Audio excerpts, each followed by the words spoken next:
Hello everyone, I hope you're well.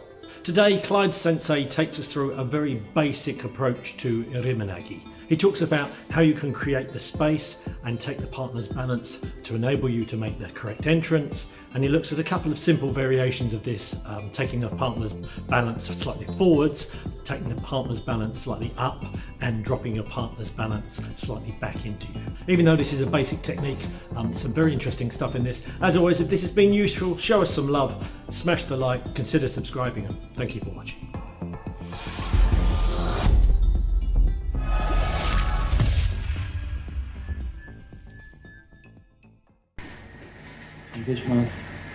Right, so let's do some nice basic Aikidos.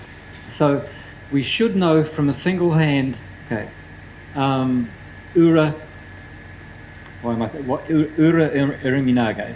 Now he can already feel the pressure, so we'll do an Ura first, okay, and as I move, his body should be moving all the way through. Okay, I can step through and do this. I actually find it harder to do because I've got to find a way to move him off balance, and for my body weight it's easier to lift his body than it is to pull him off balance as I step through. Okay, I can't really. So what I'm trying to do is take a little bit of weight off that foot and shift his shoulders slightly, because he's going to think, oh, my shoulders are coming back online, but no they're not, they're going past online. Okay, does that make sense? So I want him feeling that sort of feel, and I will lead him around into the position. And there's just so many things that are here, and if I thought there was a problem of him leaning away from me, I might actually strike and make him bend around that spot to allow me to get to the position where I want to be for Iriminage.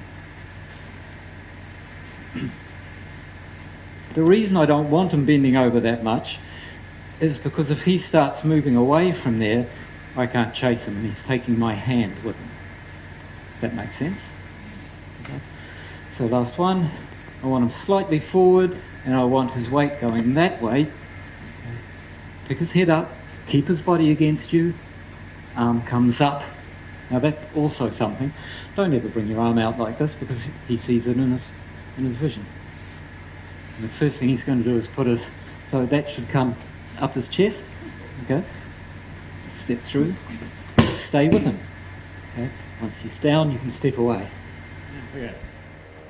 I can get to there fairly quickly from the punch, and I would not be blocking and leaving that there and then expect this, okay, so I would need to be, okay, I'm forcing him offline before I get there. However, that's more a practical application and it's faster, but I just want to do some of these old forms. Okay, and obviously bring that to my hip, step in, take his balance sideways and continue the turn, also works. One of the problems I used to have with this one is that I'd get around to heel with a strong person and he'd still be pushing my arm down, okay, and when I get someone, and believe me, there are people that are twice the weight of Jason, and holding my arm down, then the rotation for the throw happens more sideways. So I'm trying to bring him into the hole and then bring him over before I lift my hand, because I can't lift my hand, to be honest. Anyway, just looking at variations, but we will go back to here from a static point of view. Strong grip, and he is strong. So I've got to figure out, we know that's his weak point, you know, that the third point through there. So my arm has got to go straight down that line first. Okay, I know it's going to wrap around his head for an omote, but he's being nice when I do that. He can block that, but he can't stop his body from leaning. It's just physically impossible. Okay, so your original movement is into that point. Then we will close the distance to his body. Okay, so come this way. So I'm looking at where is his off balance going to be, and he can't help but move with that. Now the next thing is, people love to do Iriminage, so they think that arm's got to go into there. So you step in, and he stands up again, because I took the off balance away. No, I took it away.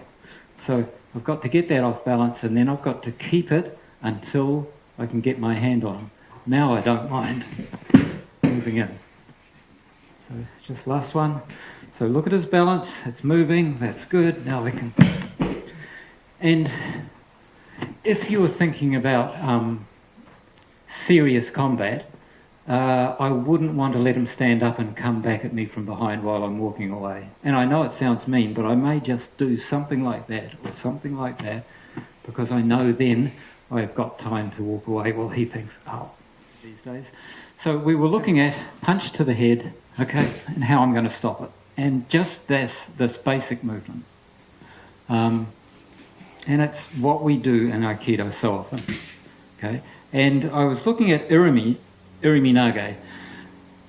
If I was thinking of Iriminage from this, I would want to move in, because by this stage I can reach his shoulder before I step. So the step becomes the point that's turning him round when he hits. So I'm into a point where it's hard for him to attack me now without withdrawing or turning. I want to be in this point behind him, and I want him touching my body. That's important, because if there's space, he will turn through it. Okay? Even if I've got his head and his shoulder and his arm there, he will still pull that through, and I've actually given him my arm. So when he hits, I want to have stepped in. So I'm here, I want to hold his body against mine, because you know how I was talking about looking at you and seeing what I can feel the tension through his body amongst other things as I'm turning. Okay, so I want to be in that position. That's the block, but it's not a stationary block. But I want to be in this position, because I'll never do Iriminage from there. Okay, this is the position, down. Keep his body close to you, and depending on how you want to shape it, he was thinking about going through there, could you feel? Because I was straightening him up, so that's why I just pushed down onto his feet to stop him taking that step. Aikido was done as an art form as well, okay, and you've got to remember that the art form has value, okay, but bear in mind that the art form is not necessarily combat, well, not intended to be, okay, so we can shift up. Sorry, the first form we did for the a motte form Iriminage was, now I'm always interested in that front shoulder, because if that doesn't move, I don't have the technique, okay? So I'm always interested, and once that moves, I will then step, okay, and then continue. So, and there's so many ways I can ask that front shoulder to move. And I can do that without grabbing, but I don't like it because of the elbow. Okay, if he lets go, I'm in trouble. But move back. Take the hand, don't push back towards him, the hand goes around his body. Okay, so just one of those interesting old forms again. Okay, so get reasonably balanced. Okay, try and do that. Try and move. No, so I want to. That movement allows me to get the position I need. So it allows me to get my whole body from my feet to shift his body. And he's a lot heavier than I am. Okay? And because he's down like that, I'm just going to take him down for my Iriminage. But it is still in the shape I'm moving, Iriminage. And one of the things we used to have to do in my club was get him to get there and get strong. And figure out that, because he's 1.5 times or probably my body weight, if I pull with my hand, I will always pull myself into him. And I'm using momentum, a little push off my feet, and then connect that to him. And it's surprising how you can make someone move. So,